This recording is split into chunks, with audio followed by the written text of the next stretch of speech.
So now students, we have two types of satellites mainly. They are first is geostationary satellites and दूसरी है polar satellites. And obviously these are artificial satellites which are installed by human beings.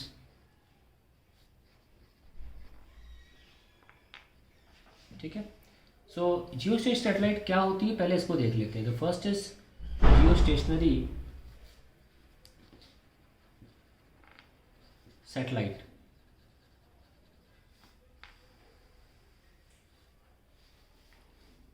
A satellite which revolves around the earth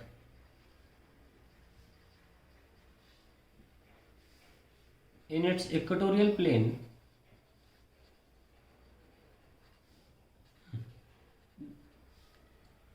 in the same direction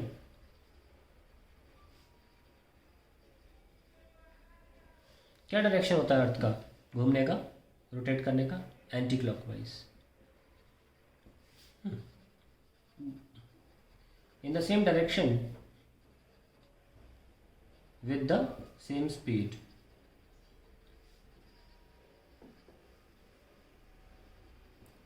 As that of the earth about its own axis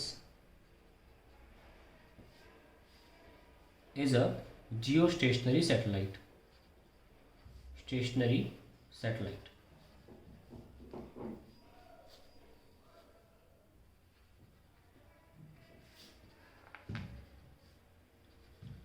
अब क्योंकि आप अर्थ के ही equatorial plane में से रखते हैं और अर्थ की ही रोटेटिंग गति के बराबर की गति इसको देते भी हैं,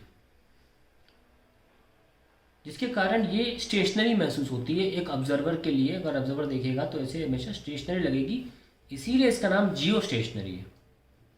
और हमें अगर इसकी हाइट निकालनी है तो सारे डेटा हमें अर्थ के रखने पड़ेंगे तो हमें हाइट मिल भी जाएगी. जैसे कि हमने फॉर्मूला निकाला था T²R²G अपॉन 4π² की पावर 1/3 माइनस R. तो अब T रख देते हैं इसमें. कितना हमारा अर्थ का रोटेटिंग टाइम होता है 23 आवर्स 56 मिनट्स. हम इसको सेकंड में चेंज कर लें. रेडियस 6.4 10 की पावर 6 मीटर. G की वैल्यू 9.8 और 4π² करीब करीब 40 के बराबर होता है, क्योंकि π² को 10 ले लेते हैं. ये सब तमाम वैल्यू रखने के बाद हमें अप्रॉक्सीमेटली 36,000 के आसपास इसका आंसर आता है. 36,000 या 35,950 के आसपास आता है. हम 36,000 ले लेते हैं. ठीक है, किलोमीटर में आएगा आंसर. ये काफ़ी ऊपर है ना, बहुत ऊपर है ये. पर यही हमारा इंस्टॉलेशन पॉइंट जियोस्टेशनरी सैटेलाइट का होना ज़रूरी, तभी हमको ये जो रिक्वायर्ड काम है इसका वो मिलेगा. हम बताते हैं क्या इस काम के लिए होती है, पर एक बात इंपॉर्टेंटली अलग से सेटल कर लें कि और सैटेलाइट तो अभी याद रहे हमें, तो इससे आपको डेफिनेशन भी याद रहेगी. आप जो पॉइंट में लिखने जा रहे हो डेफिनेशन भी बनाते हैं. For a satellite to be stationary, to be geostationary, पहला पॉइंट क्या होना चाहिए? It should rotate in equatorial plane. Rotate in equatorial plane.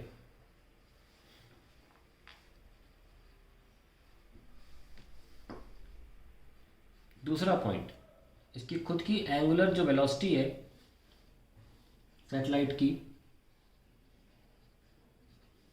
गोल घूमने की आप कह सकते हैं, that should be equal to the angular velocity of the earth. Velocity of the earth, या आप ये भी बोल सकते हैं टाइम पीरियड. इसी पॉइंट का दूसरा मतलब ये निकाला जा सकता है, time period of geostationary satellite GSS should be equal to time period of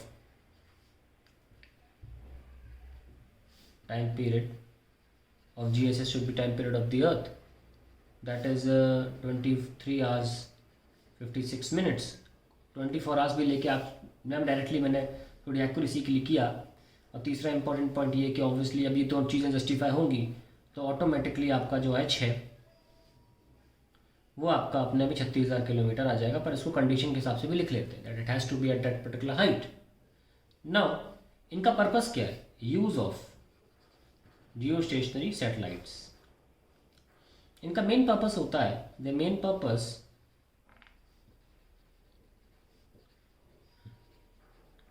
is communication. ठीक है, और जो सैटेलाइट्स इस ऑर्बिट में छोड़ी जाती हैं उनको हम सिनकॉम्स भी बोलते हैं। Such satellites are called syncoms, SYNCOMS।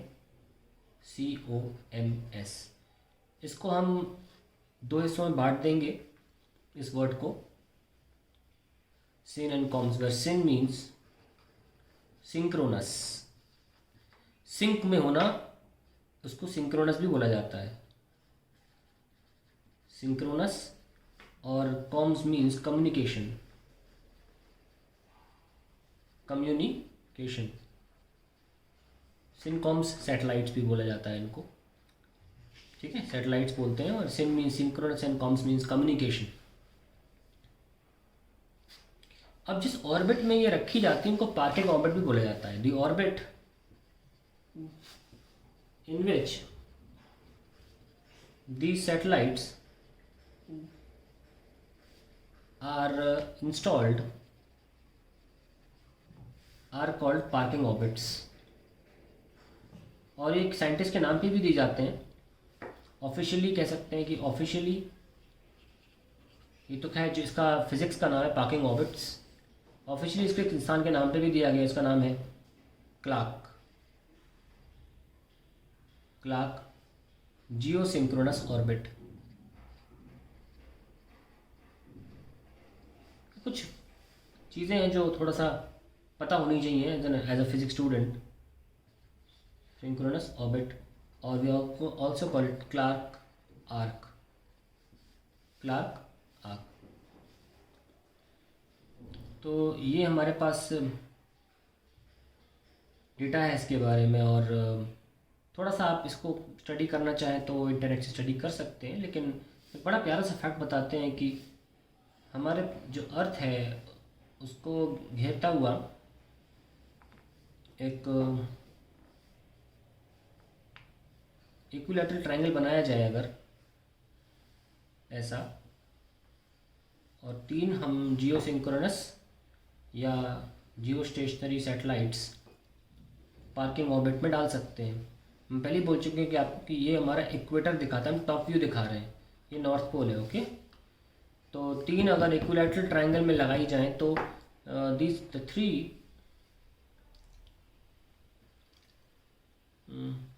geostationary satellites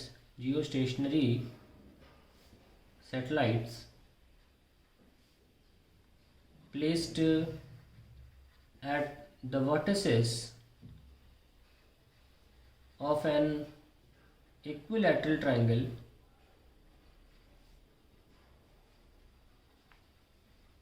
can communicate, can help us, या can let the world communicate with each other, entire world, can make the entire world to communicate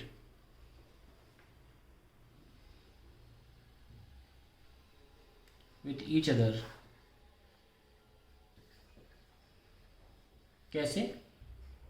via telephone and television, दोनों के लिए communication है ना, and television. तो इसका आप देख सकते हैं कितना बड़ा योगदान है जियो स्टेशनरी सैटेलाइट का।